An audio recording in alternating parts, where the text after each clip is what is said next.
me, Vicky Marie. And good morning, good afternoon, or good evening, wherever you are in the world. I'm in mainland Spain. It's Sunday morning, so happy Sunday. It's 12 o'clock or 4 minutes past 12 midday here. Okay, now still very hot. Of course, here in Spain, I've actually been for a swim this morning.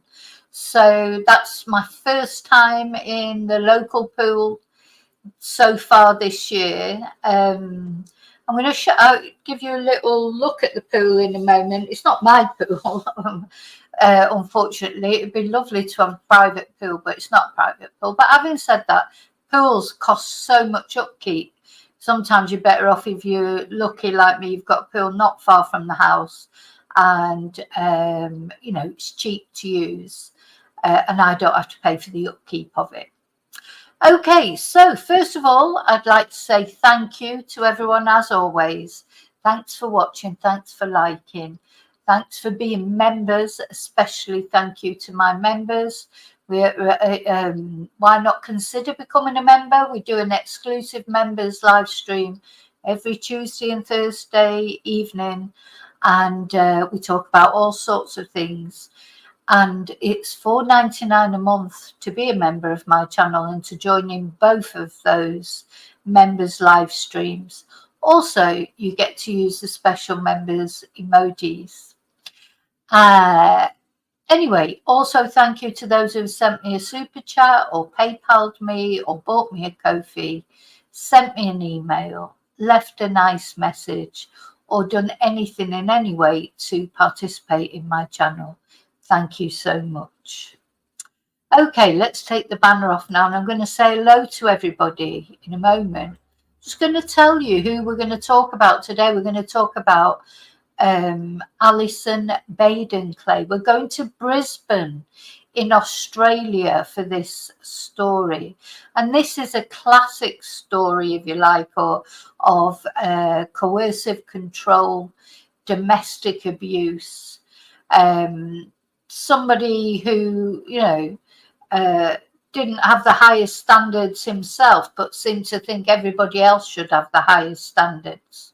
One of those, unfortunately, too common stories of husbands or wives, sometimes it is wives, deciding they don't want their current wife anymore. They quite fancy having another wife now because their current wife has wised up to what sort of person they are. It's not treating them like the god that they're accustomed to being. So they decide to take matters into their own hands and remove the current wife. But instead of just divorcing the current wife, because maybe there's financial implications or whatever the reasons are, or whether they just in a fit of rage can't bear that this woman has had the actual temerity to say she's going to leave them, she's going to divorce him. Maybe that's something to do with it as well, because even these men sometimes and women who have other partners, at the same time as their spouse, they don't like the thought of their spouse going off with anybody else.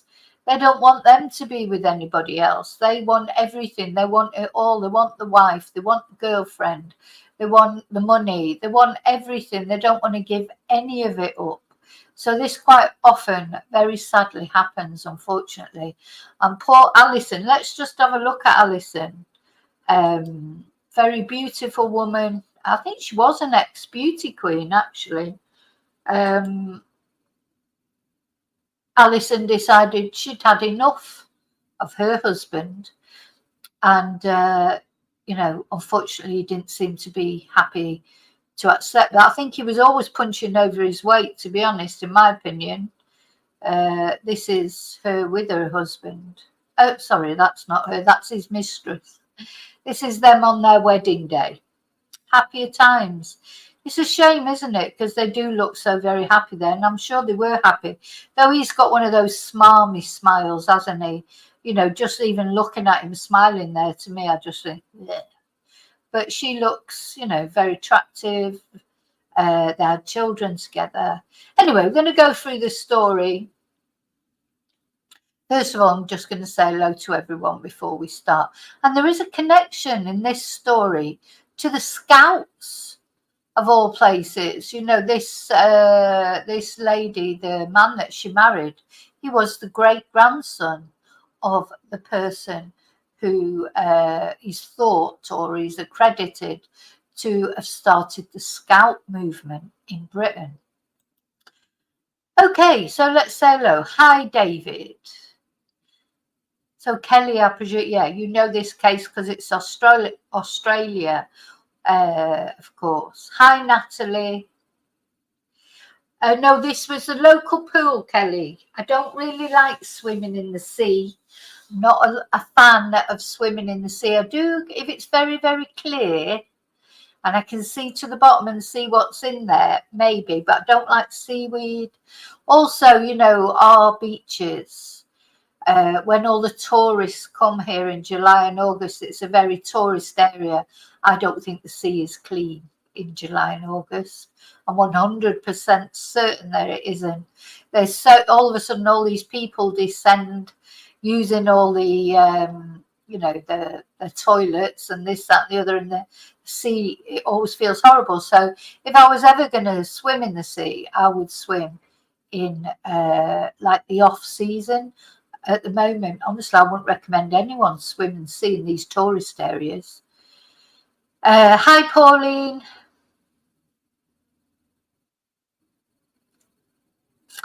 I like this. I do like the sea, but of course you can't swim properly in the sea, I don't think. You know, I like the pool because, let me show you the pool actually while we're talking about it. I like the pool because it's a huge pool. As you can see, it's very close by where I live. It's very cheap to use. It's €2 a day. So if you pay €2, you can go in it, you know, as often as you want. Like, so I could go in the morning as soon as it opens. I try and get there when it's quiet. Then go home and then go back in the afternoon, and then go back in the evening. You know, you can go in it. You can come and go as often as you want. So it's a good price. It's a lovely pool. It's a very deep pool. Even the shallow end, which is the end sort of nearest to how we're looking at the picture, even the shallow end is deep. You know, it comes right up to my chin. There is no real shallow end in this pool, but I don't mind that because I'm happy swimming. I'd prefer to swim. But it's difficult for kids, I think, because there's a children's pool here. But that's a really little children's pool, you know, so the children tend to congregate around the steps here because when I say the children, you know, if they're older than the toddler's pool, but not quite old enough to feel confident because I can't stand up in this area. Because as I say, I know I'm not tall, but I'm not, you know, I'm not that small. I can... the water comes right up to here on me, right up to my chin. So that's something, but it's a lovely pool. I love it when it's quiet. It's normally quiet first thing in the morning. It's quiet at lunchtime because Spanish people go and have their lunch at 2. So it's normally quiet then. And then it's quiet again just before it closes in the evening. So I may go 3 times today. I might go after this stream and then later on. I might not go again. It's made me feel all sleepy. You know, swimming does make you feel sleepy, doesn't it? But anyway, it's a beautiful pool. It's a very beautiful pool.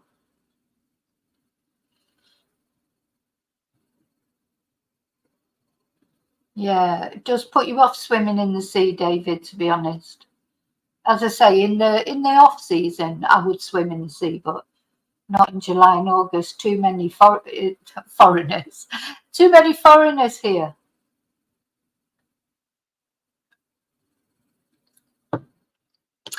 Okay.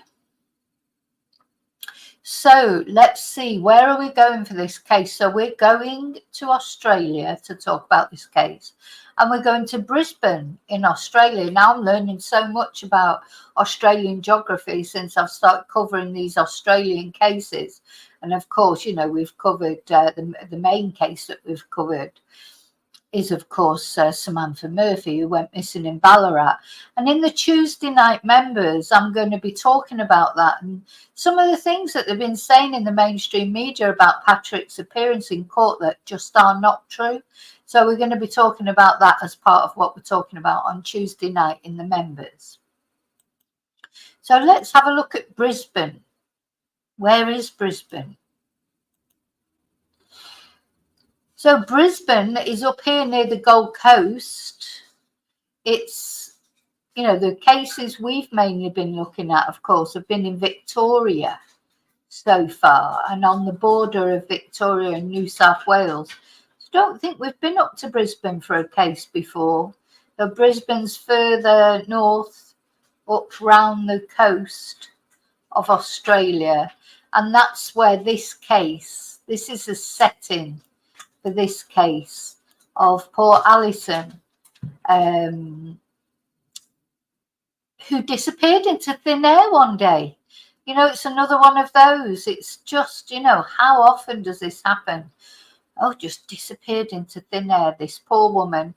And then, of course, the husband or partner. Now, that's why a lot of suspicion was cast on Mick, Samantha Murphy's partner, because 9 times out of 10, it is the partner, or certainly the last person that's seen them alive, that's done something to them. And this was the case, in this case, if you like. But it's quite a tangled web when we try and unpick it as to why he did it, what his, you know, how he was convicted. And, you know, there were more twists and turns to come with his jail sentence, etc. So it's a very interesting case in that sense, but also, of course, very sad for Allison. So we're in Brisbane, in Australia, and we're talking about Allison Baden-Clay. So not Baden-Powell, Baden-Clay.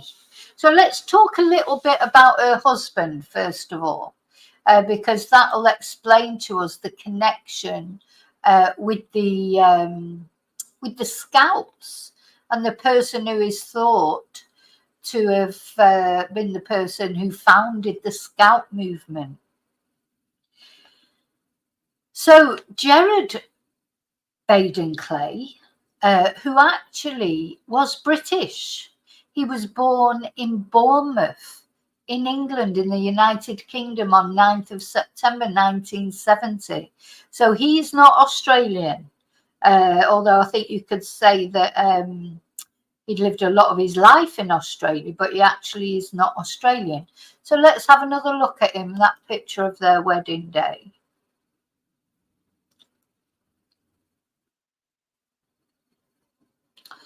Let's see.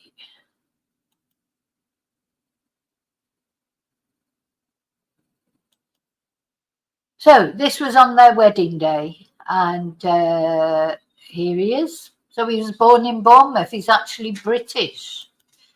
And his great-grandfather was Lord Baden-Powell of scouting fame.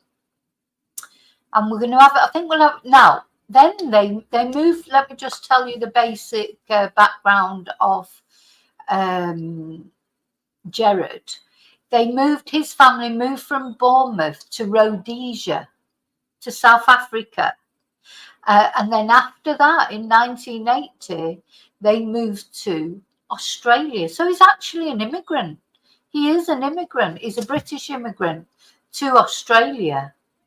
So after he left school, he trained in accountancy, and then he worked for a flight centre in Brisbane. And that's where he met Allison, because she was a colleague there. Now, let's have a little look at the Scout movement. Did any of you out there who were in the Scouts? What about you, David? Always prepared. Was that the motto? The Scouts Honour. That's one of the mottos, isn't it? I don't know.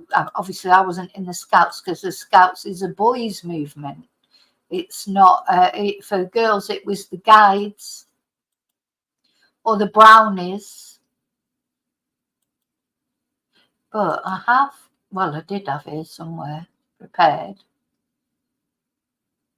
It's funny how things just disappear. I get everything organised, and then when I come to look at it, I know I prepared. There he is. Okay, so this is him, Lord Baden-Powell, and this was Gerard's grandfather. And he was a soldier, a writer, and a founder of the World Scouting movement. He was the 6th of 8 sons amongst 10 children. His father served as the civilian professor of geometry at the University of Oxford, and he died when Robert was just 3 years old. So Lord Baden-Powell's first introduction to scouting skills was stalking and cooking animals. Nice. And avoiding teachers. Oh, right. In other words, he was a budding psychopath. In nearby woods, which was strictly out of bounds for the school that he attended, he played the piano and the violin. He was an ambidextrous artist, and he enjoyed acting. Holidays were normally spent yachting or canoeing expeditions with his brothers. So he served in the British Army from 1876 till 1910 in India and Africa. In 1899, during the Second Boer War in South Africa, he successfully defended the town in the siege of Mafeking. A Boer army in excess of 8,000 men surrounded him and his troops. Although outnumbered, the garrison withstood the siege for 217 days.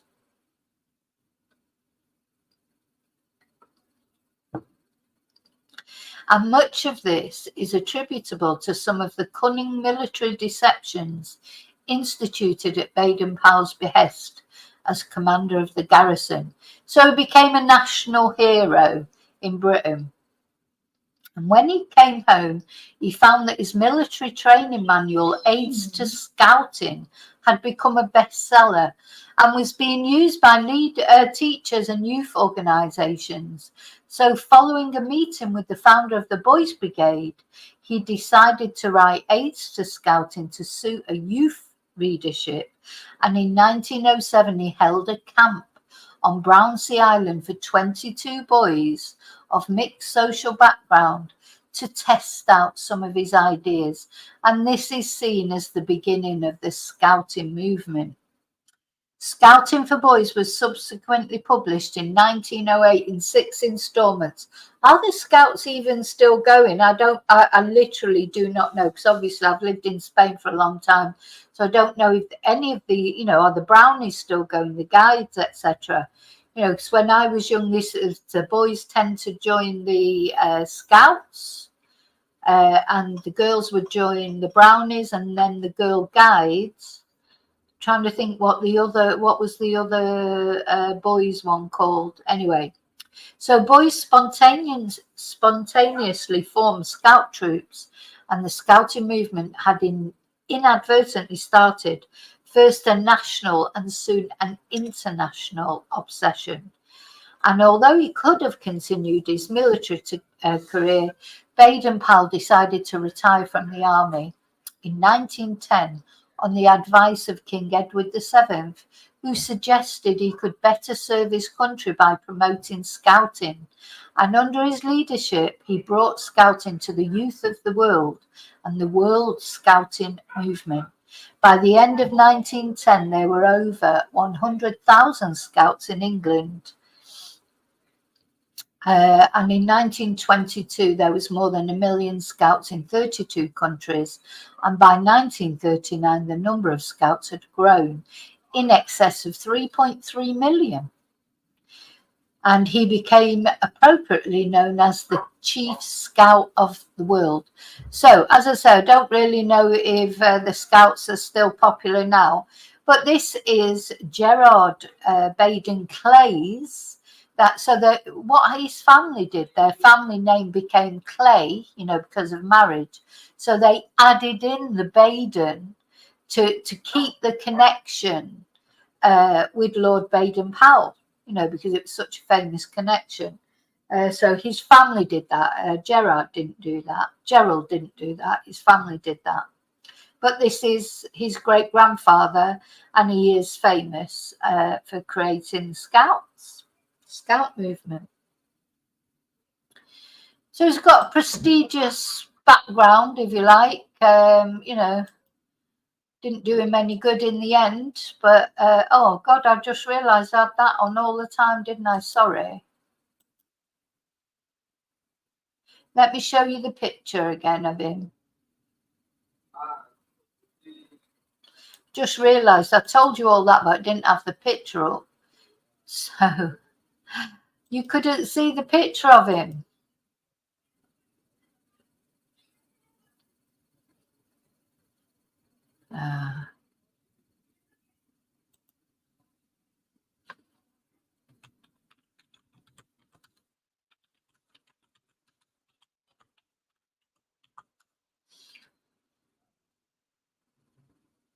Let's have a look at him. Sorry, I just want to show you the photo of him.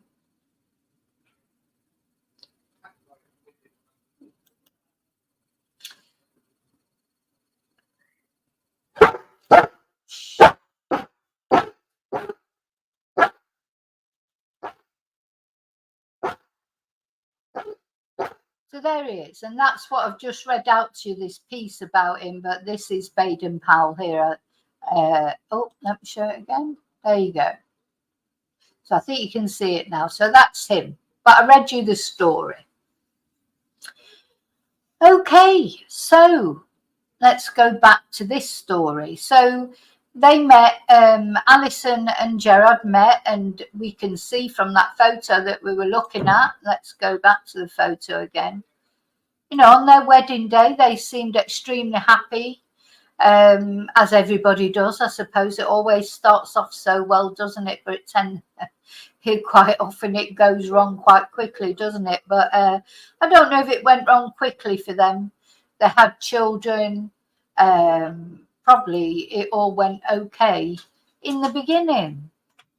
However, by the time Allison went missing in 2012, it wasn't a happy marriage anymore. So there were financial problems. Gerard had several affairs, but he was having one particular affair with this lady, Tony McHugh. She became almost like one of the most hated women in Australia because she knew he was married. They had an affair over quite a long period of time. There was, of course, conjecture that maybe she'd known something about the murder, but she denied it. This is her. They had quite a long on and off relationship. We're going to be looking at her speaking and some information about her and the relationship that she had with Gerard. But she said that Gerard had other affairs as well, and she denies all knowledge of having anything to do with Allison's murder. But of course she would, wouldn't she? And she says that he did not kill Allison for her. He killed her for himself because it was more reasons. He was having affairs with other women. He had money problems. Allison was wising up, to what sort of man she'd married. She'd found out about the affair with Tony. So she says there was lots of reasons why Gerard murdered his wife. It wasn't just, so that he could be with her. But, who knows? Only Gerard knows that. But of course, Gerard is still saying he didn't murder her. So he's still denying it. He's still pleading not guilty even to this day. So what happened on 7:14 a.m. on Friday, the 20th of April, 2012. So we're looking at, 12 years ago now. He reported Allison missing. He said that she'd gone for a walk like she sometimes did at 5 a.m. in the morning, which, I understand that, especially if it was hot. I don't know in April what the weather would be like in Brisbane. But if it was, I quite like going for a walk early in the morning because it's quiet. There's not many other people around. Anyway, when he got up, he said she just was not there. And he just assumed that that's what she'd gone for a walk. And however, she was normally always back in time for their daughter's breakfast. And when she had not returned in time for the breakfast, that's when he started to get concerned, according to him. So there was big searches, you can imagine, looking for this woman because she was not a woman, who had like an erratic lifestyle and disappeared on a regular basis. It was totally unusual for her to disappear. They had 3 children together. She was a very good mother. So, you can see there was concern from the beginning that something had happened to her. Anyway, on the 30th of April, so 10 days later, a woman's body was found by a canoeist at Collow Creek, about 13 kilometres from her home. And the following day, the body was confirmed officially to be Allison. However, the autopsy report could not determine a cause of death. So this is always a problem, isn't it? Because if you can't determine a cause of death, it's hard to prove, manslaughter or murder or anything really. I mean, anything could have happened to her if a cause of death could not be established, which it couldn't, of course.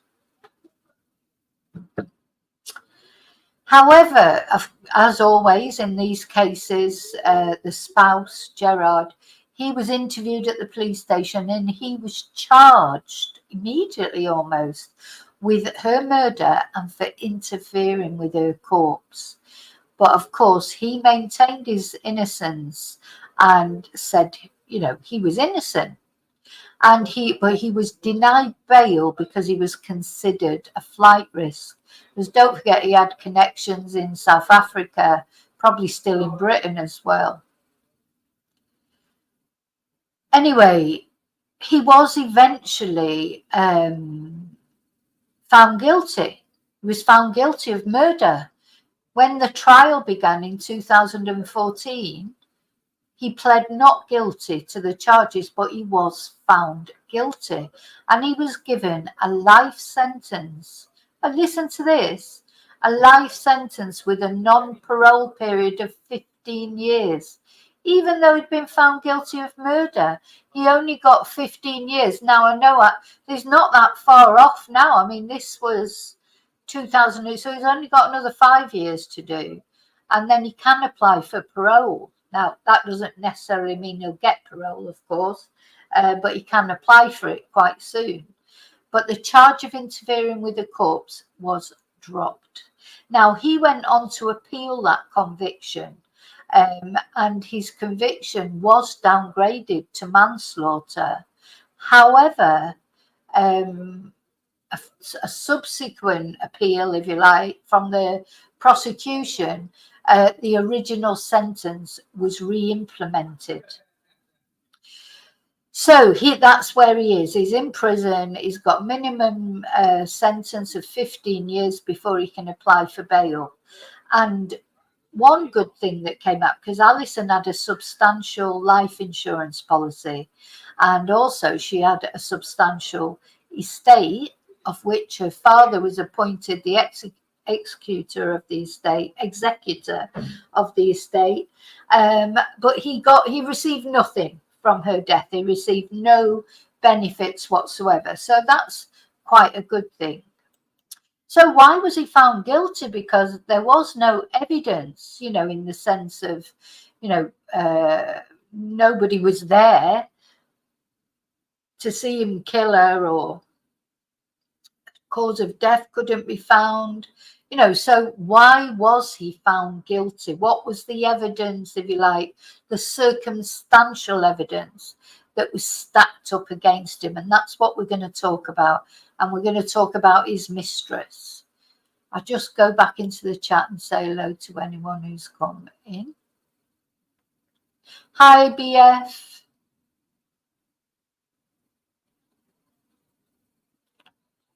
Okay, so yes, yeah, Kelly, you know so one of the big things that was held in evidence against him, as Kelly rightly says, he had terrible scratches on his face.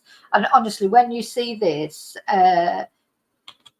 it's just evident that poor Allison fought for her life, I think, because, well, let's have a look. Tell me what you think.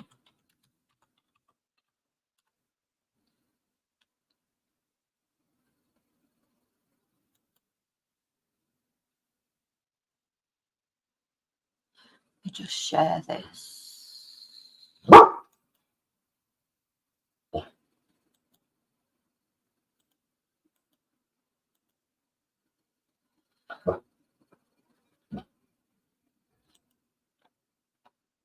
So this is supposed to look.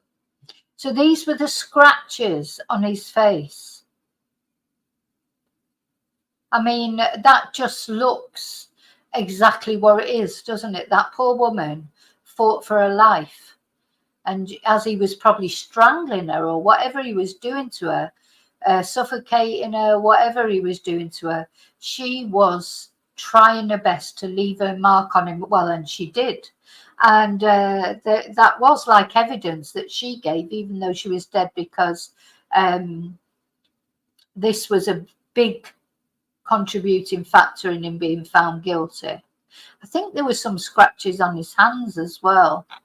But anyway, so yeah, very clear in my eyes what they are. He said that he'd cut himself shaving. Now, any of you who are men out there, or any of you who are not men but have got husbands or boyfriends or sons or whatever, you've seen someone when they cut their face shaving, it's not like that. How could you cut yourself shaving and make those marks? You know, it's like, well, first of all, that would have to be 2 cuts, because one stroke down surely would not make that. Anyway, he said that he'd been rushing, shaving, rushing, and that's how he did it. But of course, you know, you tell me what you think. Yeah, he said he'd cut himself shaving, Kelly.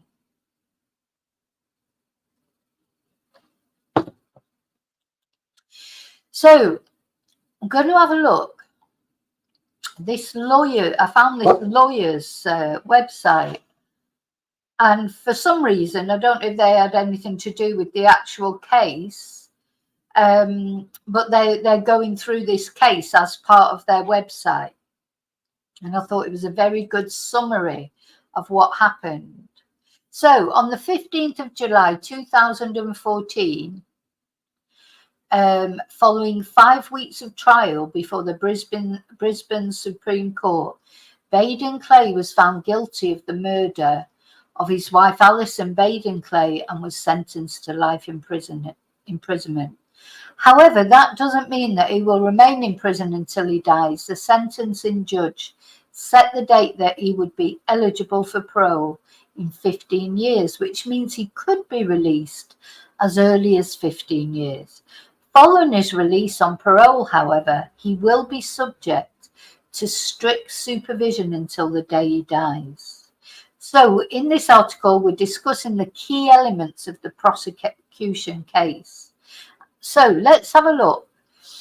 Direct evidence versus circumstantial evidence. So in law, there are 2 types of evidence: direct evidence and circumstantial evidence. Direct evidence is evidence which supports a fact directly. Common examples are witnesses who have seen or heard a person commit a particular crime. Circumstantial evidence, however, is evidence which only may support a fact Common examples are scientific evidence like fingerprints or DNA. In a criminal trial dealing with criminal offences, the judge will explain circumstantial evidence to the jury this way. Imagine you go to bed and before you go to bed it's dry outside. If you wake up in the morning and you see it's wet outside, you might think it has rained during the night. You didn't see it rain, but if you decide there's no other explanation as to why it's wet, then you would conclude it did rain during the night. Therefore, seeing it's wet outside is only circumstantial evidence that it may have rained, but if you actually saw it rain, then that's direct evidence. Obviously, direct evidence is much stronger than circumstantial evidence, but it's entirely possible for a person to be convicted purely on circumstantial evidence. So the case against Baden-Clay was purely circumstantial, meaning that nobody actually saw him murder his wife. Instead, they relied on a number of pieces of circumstantial evidence, which they said pointed to the fact that he committed murder. The jury must assess each of these individually and do not need to be satisfied that every single one of them necessarily supports the fact that Baden-Clay killed his wife. It's a balancing exercise. If you imagine a scale, each of these pieces of circumstantial evidence would be placed on one side of the scale, and after enough pieces are placed on the scale, it would tilt the scales to a finding of guilt. It is up to the jury which pieces of evidence they decide to place on the scale. So the prosecution case was this: the affair. So the prosecution alleged that Baden-Clay was motivated by his desire to start a new life with his long-term mistress, Tony McHugh, when he killed his wife. Miss McHugh and Mr. Baden-Clay were due to come, and Mrs. Baden-Clay were due to come face to face for the first time at a real estate conference on the same day that Allison disappeared. So the same day that Allison disappeared, they were supposed to meet for the first time, Allison and his mistress, Tony McHugh. The prosecution said that Baden-Clay risked having his double life exposed as the impending run-in between his wife and mistress, which may have resulted in the breakdown of his marriage and the loss of his already flagging real estate business. The financial stress. He had business-related debts amounting to more than $500,000 at the time of Allison's disappearance. And on the day after her body was found, he made inquiries with his insurer about how to claim on her life insurance. Then the scratches. Baden-Clay appeared with 3 scratches on his right cheek on the morning he reported his wife missing. He maintained the injuries were shaving cuts, but 4 forensic experts told the trial the abrasions were more consistent with fingernail scratches. Well, I'm not even a forensic expert, and I could have told you that. And evidence of DNA, possibly belonging to someone else, was found under the fingernails of Mrs. Baden-Clay's left hand. And that this was probably before the time. Now, surely they'd be able to test that and see that it was his DNA. The prosecution alleged Mrs. Baden-Clay used her left hand to scratch her husband's right cheek as she was fighting for her life. Then the leaves from 6 different species of plant were found entwined in Mrs. Baden-Clay's hair.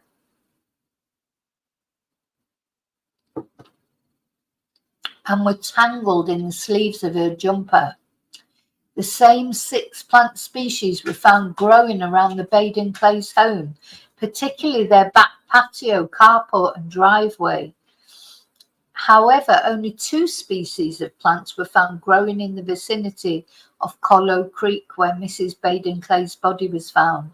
The prosecution argued that this showed that Mrs. Baden-Clay was killed at the Baden-Clay home and dragged through their property. The blood. DNA obtained from a blood stain found in the boot of the Baden-Clay's Holden Captiva matched Mrs. Baden-Clay's DNA. The mobile phone. Baden-Clay claimed he went to bed at 10 p.m. on the night she disappeared. However, his mobile phone was connected to his bedside charger at 1:48 a.m., contradicting his version. The behaviour. Baden-Clay engaged a criminal defence lawyer on the morning he reported his wife missing. He visited the chambers of a high-profile criminal defence barrier on the day his wife's body was recovered. So, that all of those things maybe in themselves are not much, but when you put all that circumstantial evidence together, it builds up to quite a lot of evidence, doesn't it? Okay, so that was the prosecution case against him, and that was why he was found guilty in the end. Let me just put a couple of, I need to put a couple of windows down. So we're going to have a look at his mistress now. Hi, Mia. Yeah, exactly, David. Definitely, they are claw marks, aren't they? I think you can see quite clearly their claw marks, don't you? Anyway, going to have a look at his mistress now. So he'd been having an affair with this woman, Tony McHugh. Let's see. Now, I don't know if she's gone quiet now. You might know better than me on that, Kelly. But at the time, she was all over the media, talking about her story. She's giving interviews left, right, and centre, and she's trying to make out. It's almost as if she's like the victim.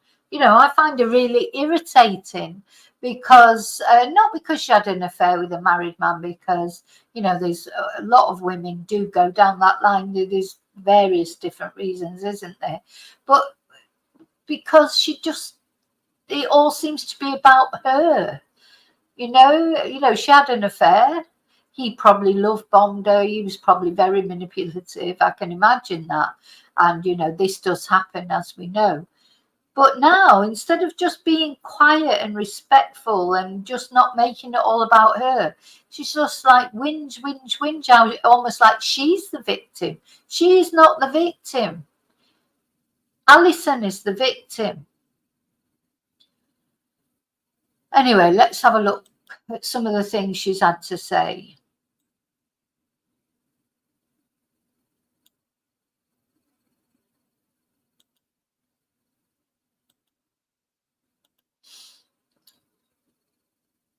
So, yeah, she did this interview with 60 Minutes, which I can't show you that because that will be copyright. But I have got another interview that she did with someone else that I can show you. I think it won't come up as copyright. So here's what she said. Here's 9 of the most harrowing revelations she gave on the 60 Minutes interview. On loving Gerard Baden-Clay, I believed I was in a loving, caring relationship that did have a future. I loved him very much. I don't like to use the word unconditional anymore, but I did love him unconditionally, and I was very forgiving, too forgiving. What a martyr! Oh my God, what a martyr! I admired him as a person.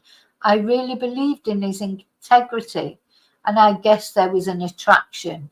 Oh yeah, I presume there was an attraction because you started an affair with him in 2008 and it continued right up until Alison's death.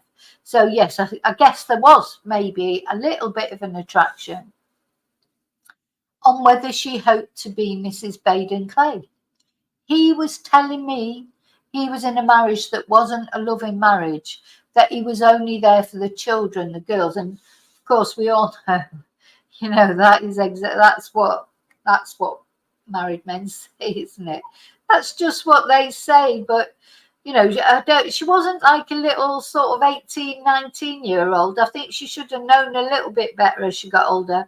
But I won't be the first one to cast a stone there, because I've got involved with ridiculous relationships myself, when you fall in love and you want to believe. I think the thing is, it's not even that you exactly believe them, but you want to believe them. You want to believe them so much that you talk yourself into it. But anyway, so she carried on having this affair with him, for a long time. I don't know when she thought he was going to leave his wife. I just thought it'd be a normal future. I thought it'd be two people that loved each other. He had told me he would marry me one day, and I did hope to be Mrs. Baden-Clay.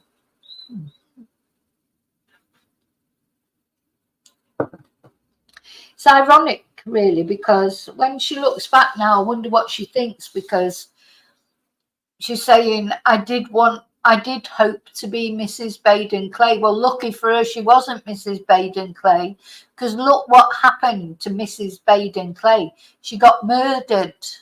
So good, you were lucky that you didn't end up being Mrs. Baden-Clay. I think the thing is, you do have to think that if he'd done that to Allison, had all these affairs and had this long affair with Tony, then he's likely to do exactly the same thing again, isn't he? He's not really he's not a keeper, is he? He's not someone, he wasn't likely to treat you any better, Tony, really, to be honest. Anyway, on the night before Allison's death, Gerard and Tony were talking on the phone. Things became heated when Gerard revealed Tony as mistress, and Allison, his wife, would come face to face at a real estate conference the next day. A furious Tony told Gerard to choose between the pair. That night, Gerard swore his love for her and repeated his promise to leave Allison, and the next day Allison was murdered. He was telling me he certainly did not love his wife, and that he still intended to leave his wife. But on that night, I said, I'm not convinced. I don't know what you're doing to ensure we have a relationship. I said to him, you have to talk to me about how things are going to change. And he said, things are changing. Yeah, they were changing that much. He murdered his wife the next day. On how she felt when she realised that Allison was missing. Oh, devastated. Honestly, when you see her talking in a minute, because, I can't show you this actual interview because of the copyright, but the next interview we're going to look at, you'll get an idea of how she talked. I can just imagine her saying that. She'd be like, oh, devastated, absolutely concerned. I didn't dislike Allison. I never, ever wanted harm. She is so false. I'm not saying she had something to do with Allison's death. I doubt that she did. But she is as false as anything, this woman. I know, I didn't intentionally go out to hurt Allison or her family. I honestly believed it was going to be handled so much just properly, She would have been better off to just admit the truth, was she was in love with him. She didn't give a shit about Allison, basically. She didn't give a shit with, what Allison went through. She just wanted Gerard, and she must think now she had a lucky escape. But she didn't care about Allison's feelings. I don't know why she's lying about it, because to be honest, she hadn't even met her, so she had no reason to. I mean, the person who was responsible for Allison's feelings really was Gerard, because that was his wife. She didn't even know Allison. But why not just admit it? I never really thought about it, because I was in love and that was all that mattered. Sometimes that is all that matters. But you've got to be honest about things. She always comes over like, oh my God, I'm so sorry. She was not sorry at all. On what she thinks about the night Allison was murdered. Oh yeah, how did things become so explosive that Allison has lost her life? And McHugh says she's often pictured a woman that's struggling, fighting. On whether she felt responsibility for Allison's internal heartbreak. Yes, I accept that I was part of it. But what I also know is that if it wouldn't have been me, it would have been someone else. He would have had affairs with other women. He probably would. He probably would. Another thing she said in an interview, she compared herself with Monica Lewinsky. Don't even know who she was. She was the one that Bill Clinton definitely did not have sex with that woman, did he? Didn't have a cigar with her or anything like that. This Tony McHugh has compared herself. She's as hated as Monica Lewinsky. Anyway, number 7, on whether she wants to reunite with Gerard. No, I want this man to never, ever, ever enter my life ever again. You know, there's a part of me that is genuinely fearful that I have been involved with a man that is not who he says he is. And that worries me. It terrifies me. Well, of course he's not what he says he is, you idiot. On whether she believes Gerard is innocent? No, I don't. On whether there's any link between her love affair and the death of Allison. And this is what she says to that. It's hard to accept for me. I don't believe so. I'll never understand how it could have happened. I don't believe that he murdered her for me. Why I say he did not kill her to be with me is that I loved him already. He didn't need to. He already had me. He killed for himself. The point that I want to make is that my affair is, with Gerard, one aspect. What this has done to my life should really be seen to as insignificant compared to Allison, who's lost her life. So, yeah, what do you think? What do we think about Tony?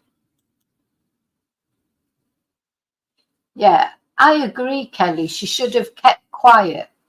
She should have kept quiet. You know, she made a mistake. Lots of people make mistakes. I've made more mistakes than I'd like to count. But what she should have done, instead of going on all these programs and talking, you know, making it all about her, she should have maintained her dignity. I agree with that, definitely. Anyway, let me just put that. So let's have a look at her actually talking in a different interview. Hang on. Find it.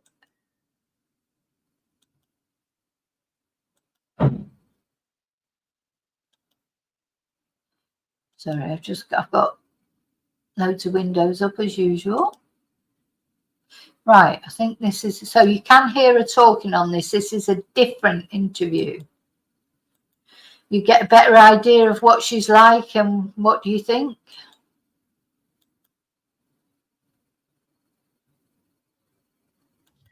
And that she was before about what you would say or what you would like Allison's children to know.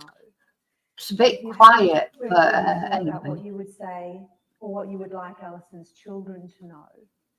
But if you had an opportunity to say anything to Allison, what would you say?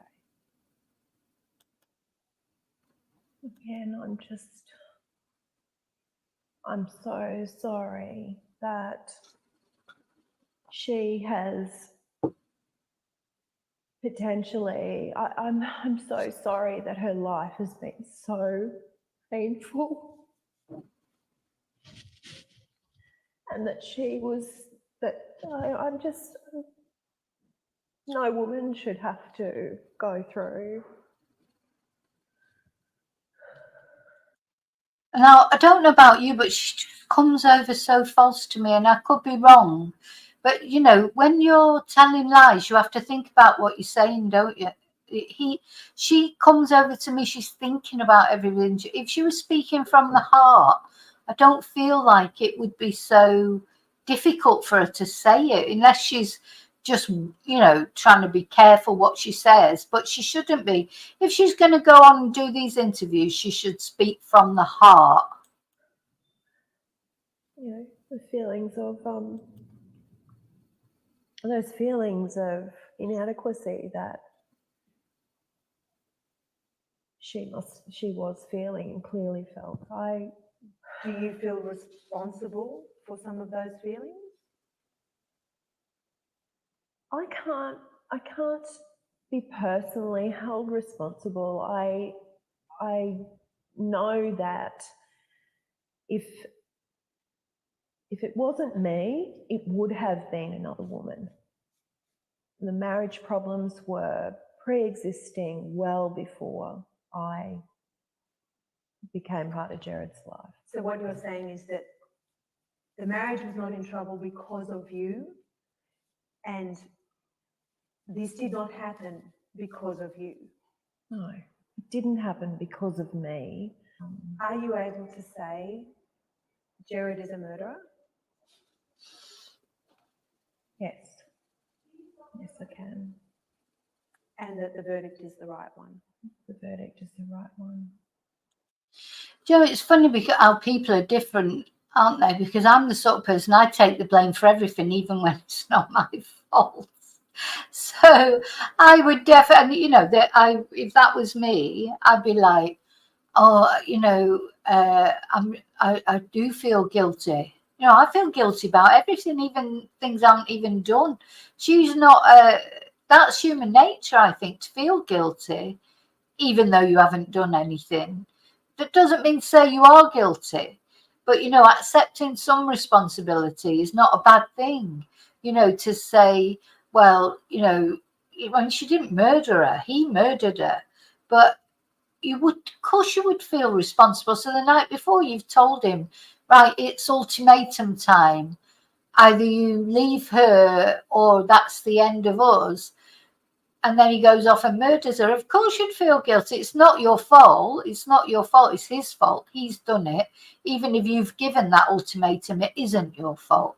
But I think most people, or certainly I'd feel guilty, whether I was guilty or not. But she doesn't feel any guilt, or according to her, maybe she does inside. But, I don't know. It just feels to me like she's, nothing to do with me. She's not. Does she ever take any responsibility about anything? Some people take too much responsibility, and other people don't take any.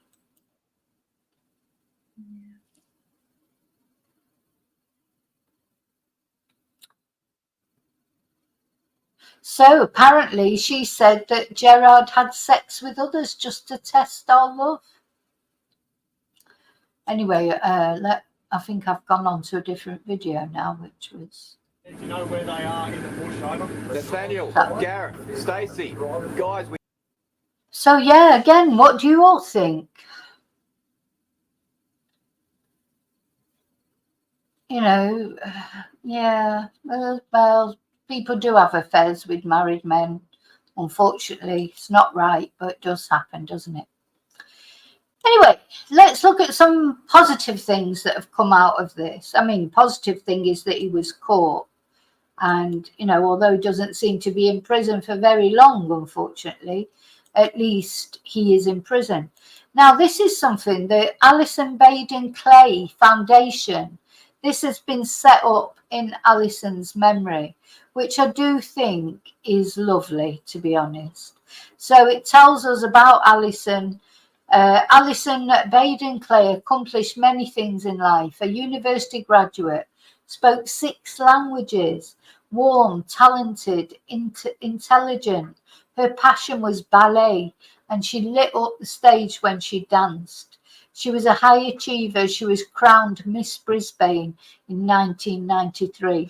So, yeah, we have to remember Allison and, the person that she was until she met this blooming twonk and married him,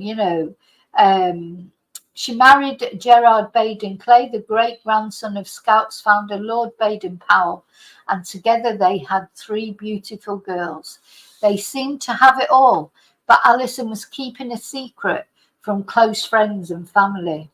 Her husband was not the charming salesman he presented to the world, but rather a controlling narcissist who began isolating her as soon as they married. It's the old story, isn't it?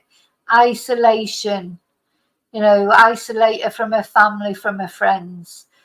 This was a man who tormented her about her appearance. Oh my God. Told her she was worthless, she was unfaithful to her behind her back, and he used their savings to prop up his failing businesses. And for years, Allison blamed herself, trying to make her marriage work. However, more than anything, she wanted her children to grow up in a happy home, and this was her life goal. Allison's family is passionate in helping others in similar situations and encourages everyone to educate themselves on the signs of domestic and family violence. Once we understand the signs, we can equip ourselves with the correct skills to intervene effectively. Being able to recognize the signs of domestic and family violence is the first step towards prevention.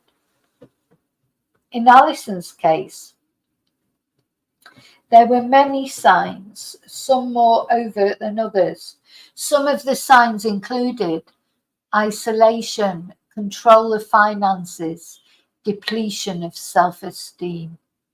And the tragic mask the Baden-Clays lived behind began to slip on the morning of April the 20th, 2012, when police gathered at their home in Brookfield in Brisbane's west. Allison was missing and Gerard had alarming scratches on his cheeks. Shaving cuts, he said. Police were not so sure. The family home was declared a crime scene and one of the biggest missing persons searches Brisbane has ever witnessed was launched. The thought of 3 young girls, now we're going to have a look at her daughters in a moment, missing their mother mobilised the community. Volunteers joined emergency service workers to comb the forest, dams and abandoned mine shafts. Sounds a bit like Search for Samantha, doesn't it?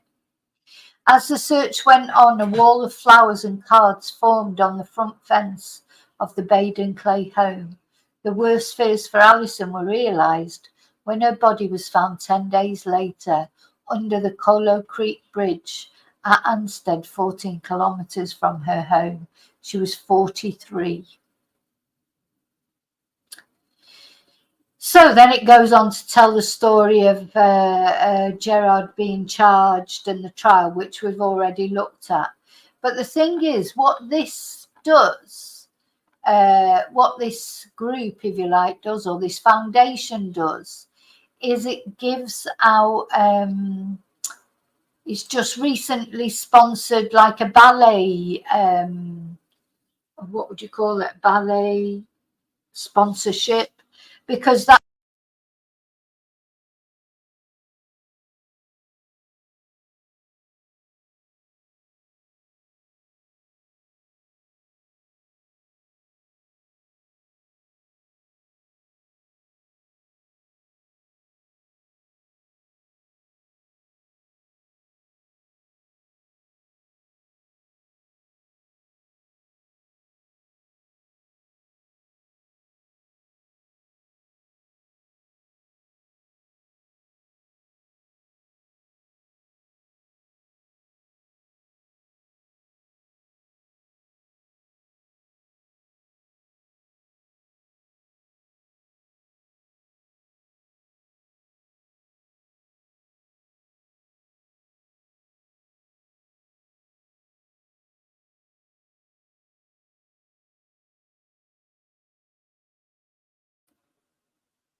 can you hear me again now?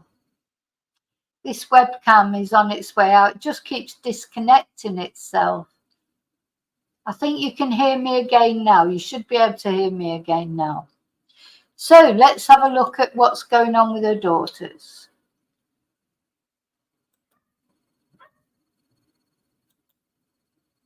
Just literally every now and again, it just switches itself off. Probably when it's sick of listening to me rambling on.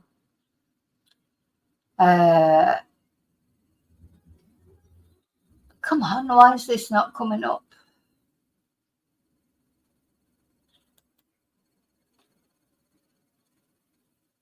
Just maybe it's the heat, you know. Sometimes things don't work that well in the heat. Could be that. Let me just, it's not sharing now. Yeah, it's overworked like me. Overworked like me.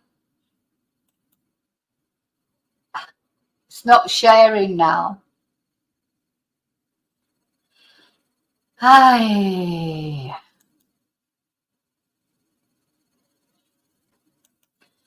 So it won't share now. So I might have to just read it to you, but I will try again to show it in a moment. Oh, it's not even coming up now on the computer.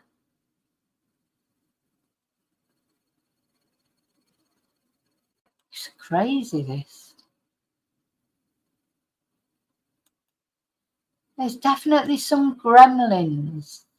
There's definitely some gremlins at work.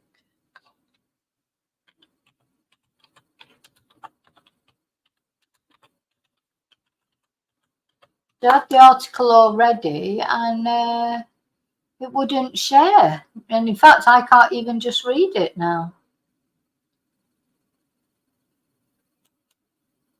Let's see. Here we go.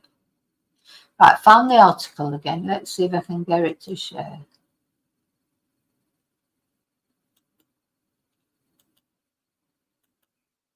Yay! So you should be able to see it.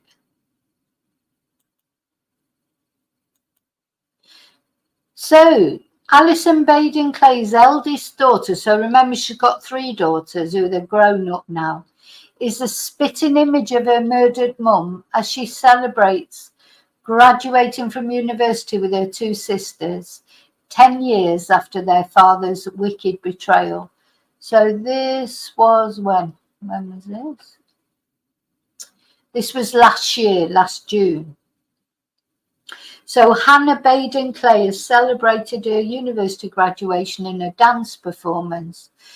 She's 20, well, she'll be 21 now. She's the eldest of the 3 girls of Allison Baden-Clay, murdered in 2012. So he took his own daughters, he took their mother away from them. That's terrible, isn't it? He's serving life for his wife's murder, and these daughters were brought up by their maternal grandparents. And the eldest, Hannah, has followed her ballerina mother into a dance career.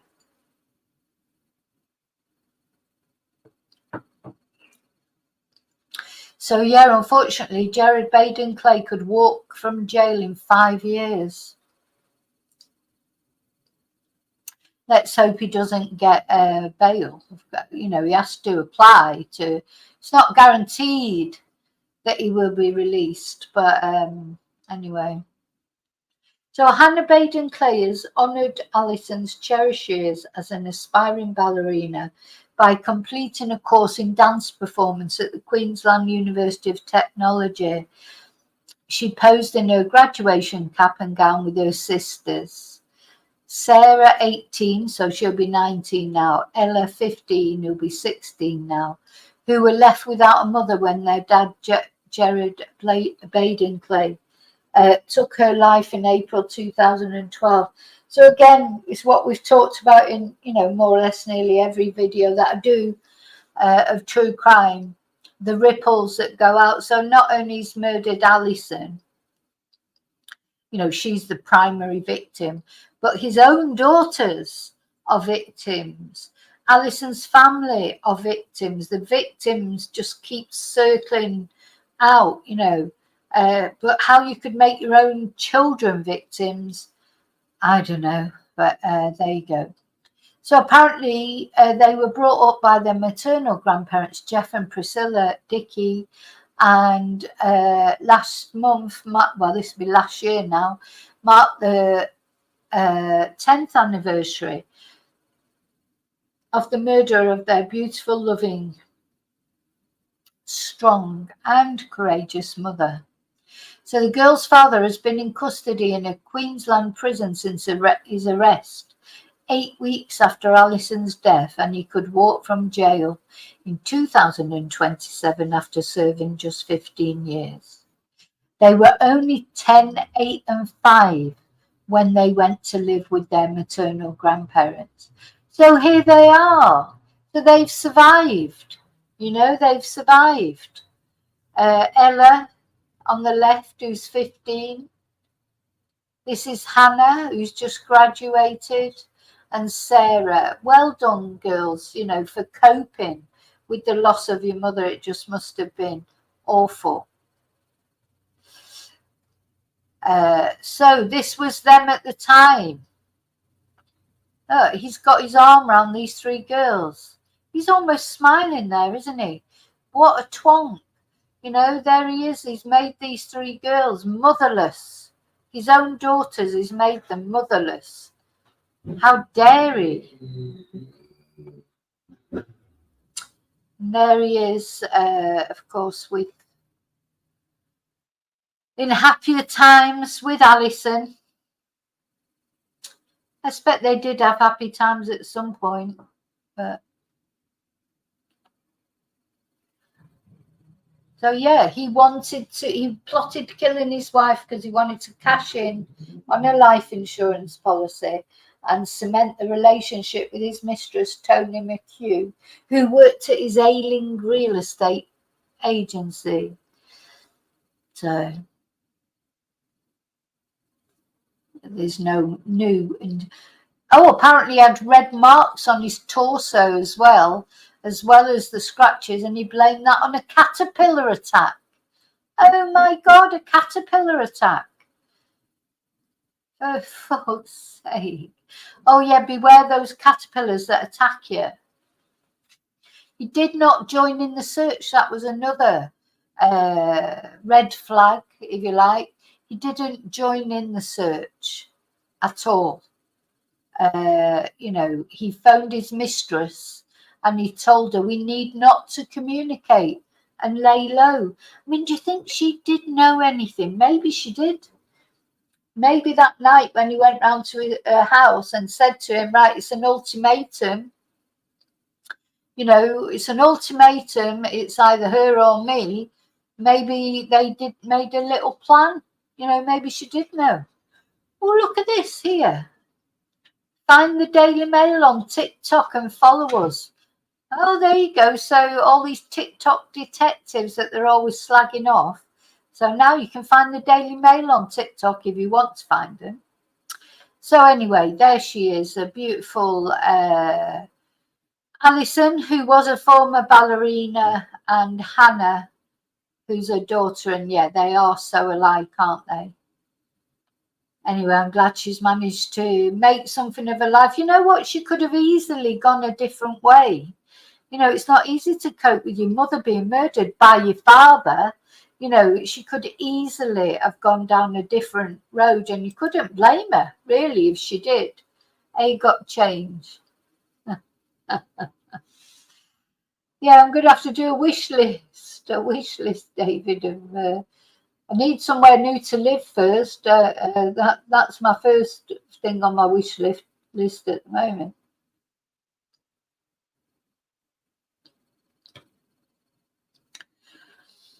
But yeah, it's possible, isn't it? It's possible that she did know something about it. And look how well these girls have done, because, yeah, it's bad enough to lose your mother. You know, Samantha Murphy's children, they've lost their mother. At least they've still got their father. But these girls, they lost their mother, and then they found out it was their father that killed her. I mean, that's like a double whammy, isn't it? I mean, for goodness sake. These poor girls. But anyway, they've done well. Good for them.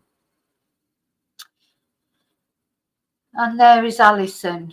Very beautiful woman. Don't know what she ever saw in him, to be honest. But and of course, once they got together, he just set about destroying her confidence. You know, attacking her looks, and goodness me, you know, this is what these coercive controllers, this is what they do. That's the way they peck in your head, you know, start to make you feel like you're worthless. And it's very hard because they isolate, and it doesn't happen overnight. You know, this is the other thing that we've talked about. You know, you don't just wake up one morning and this man has taken all the confidence away, or etc. It happens so gradually, probably happened over years. And then, of course, she had the children, and then she will have wanted to make her marriage work. You know, women want to make their, and men sometimes just want to make your marriage work. You don't want to admit that your marriage was a mistake, etc. And you want to keep the family together. There's all those things. So, yeah, Tony McHugh said he had told her he no longer loved his wife. They had a sexless relationship. That won't have been true. That's what Chris Watts said, wasn't it? Chris Watts, of course, his wife Shanann, she was pregnant when he murdered her. And I think that was a catalyst for him, because I think he was thinking, how's he going to tell his mistress that he was so in love with, so obsessed with? How's he going to tell her that Shanann is pregnant? So he's been sleeping with both of them and probably telling his mistress, oh no, we've got sexless marriage, you know, and this sounds like this is a similar thing. So, yeah, while he was, as the body, just after the body was identified, he was filling out his life insurance forms.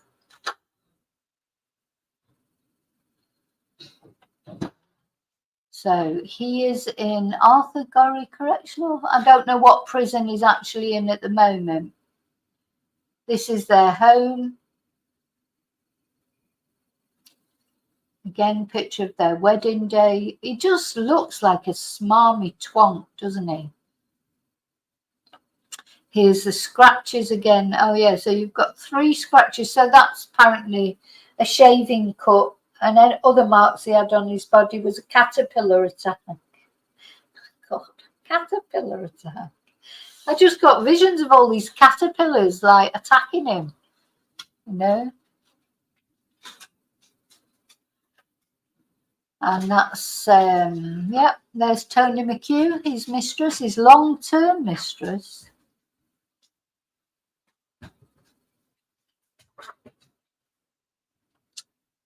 What's that? Oh, I'm not sure what that was there. That part of his house.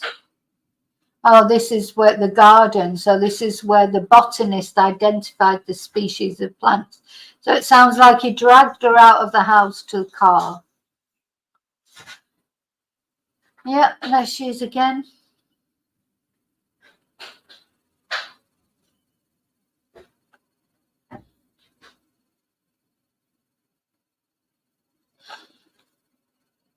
So that's the very sad story of Allison Baden-Clay. And the only positive things, I suppose, that can come out of it, that he was caught. Hi, Quizzical. Yeah, that caterpillar gang's got a lot to... that caterpillar gang has got a lot to answer for, hasn't it? Were his Quizzical girl, were his parents... Were they? Oh, that's right. 'Cause his sister defended him, didn't she? I do remember that. Yeah, they were all very. Oh no, there's no way that he could have done anything. You know, yeah, I remember they were a bit like Gabby Petito's. Well, Brian's parents.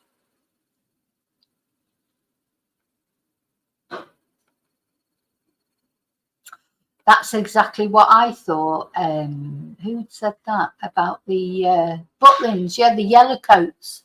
That estate agents that worked at, they were all dressed in. Let's have a look.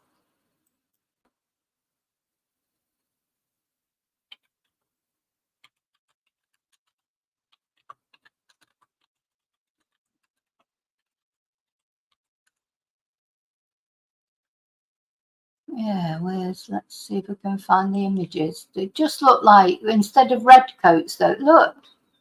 Yeah. Let's have another look.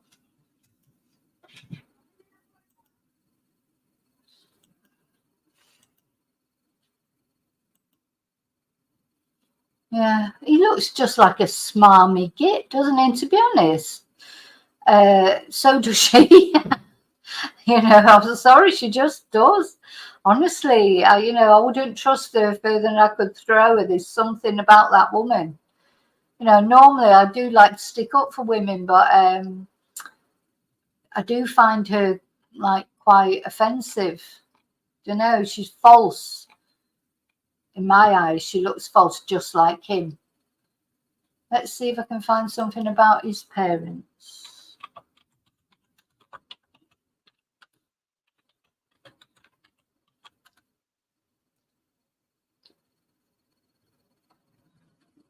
Oh, yeah, because, of course, it was his dad, Nigel, that was filling out the insurance forms for him and that, wasn't it? Let's have a look.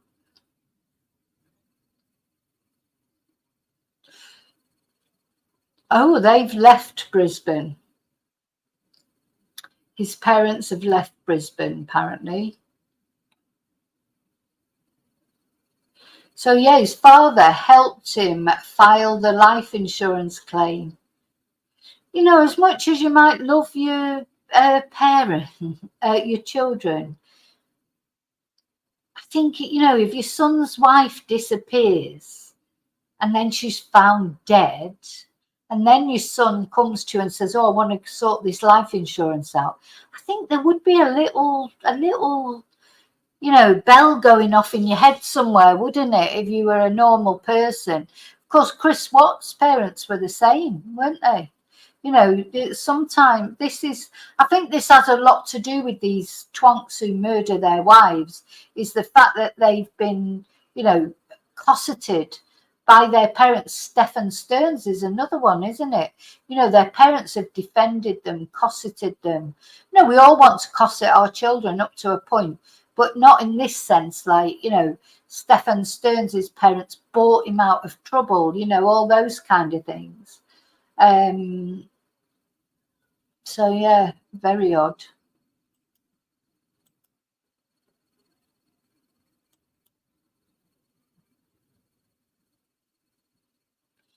That they should do that. Defend them no matter what. I mean, we'd all defend our children in normal things, wouldn't you? I think that's your natural instinct.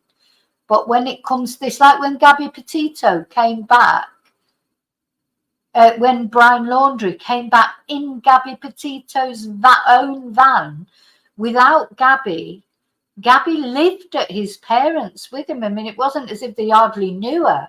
And he turned up, rocks up in her van. It wasn't his van.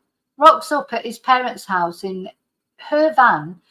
Says he doesn't know. Well, I don't know. We don't know the truth of what I think he probably told his parents what he did, to be honest. I wouldn't be surprised that he did tell his parents what had happened. And they just defended him. Oh, my God.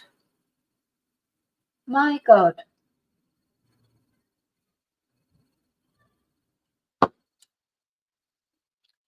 Yeah, hi, Kelly.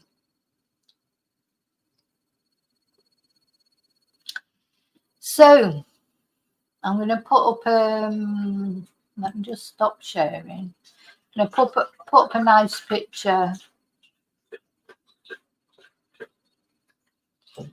Yeah, and the thing is about lawyers is the lawyers, that is their job, to defend their client. I've said before, I could not be a defense lawyer. I just couldn't, unless I knew for certain that they actually were innocent.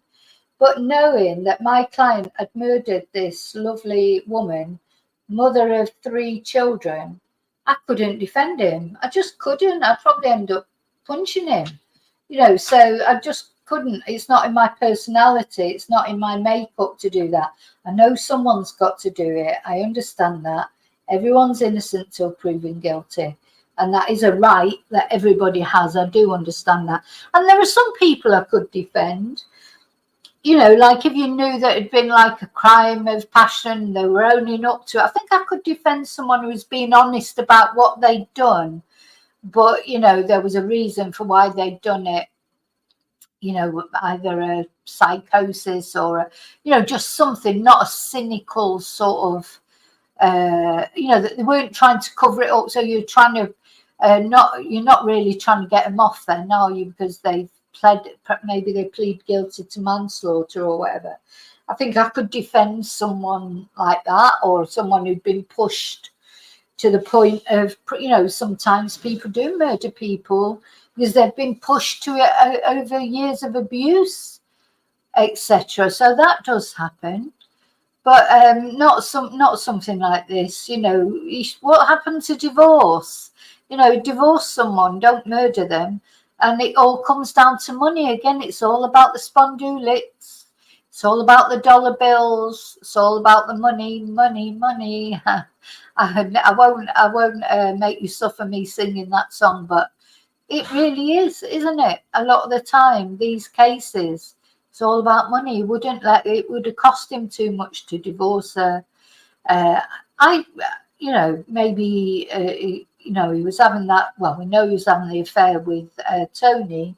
Maybe he didn't do it for Tony. Maybe he did it for the money, but he did it for some reason. And those girls had to grow up without a mother as a result. But it seems like they've been okay. So seems like they've been looked after. So that's a good thing. Okay, so thanks for being here with me to listen to this sad story.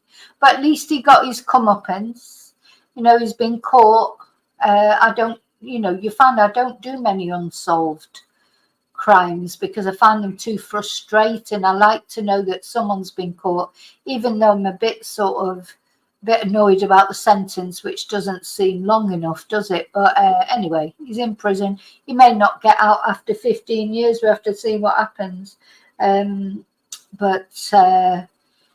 Yeah, I've been meaning to do this. This is another case. You know, there's so many cases in my head. I've been distracted by other things going on. Like, I'm going to try and do more cases because really that is what I want to do. I want to do cases, tell you about things that have happened rather than reacting to news and things like that that's going on. But, you know, sometimes things come up that are really sort of important and that people want to hear about. Of course, my aim is not only for me to enjoy my channel, but more importantly, that you should enjoy it and you should enjoy the videos that I make and find them interesting. So I try and make them varied. I try and make them interesting. You know, talking about things that I find relevant. This particular case to me is very relevant. It goes with the coercive control thing, you know, that we talk about so often in videos. How people can, you know, respectable people like Gerard or whatever his name is, how they can do these terrible things. It's not, you know, the gibbering wreck weirdo who lives up the road, or it's not the immigrant that often it's the respectable, you know, Mr. or Mrs. respectable that do these bad things. So that's quite more often, to be honest. So we always have to remember to be vigilant, because you can never be sure.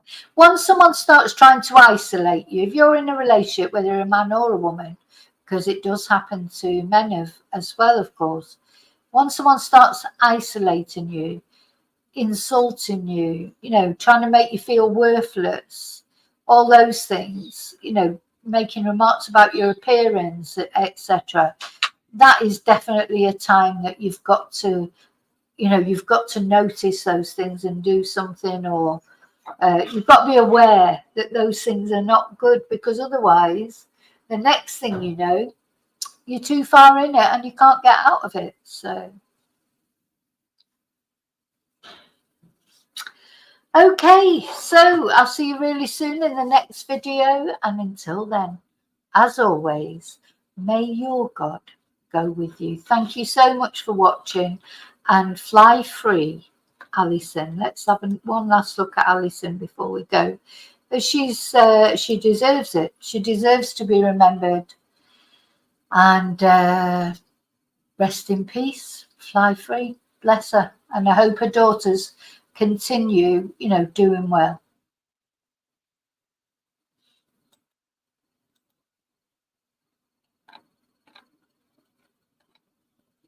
See you soon.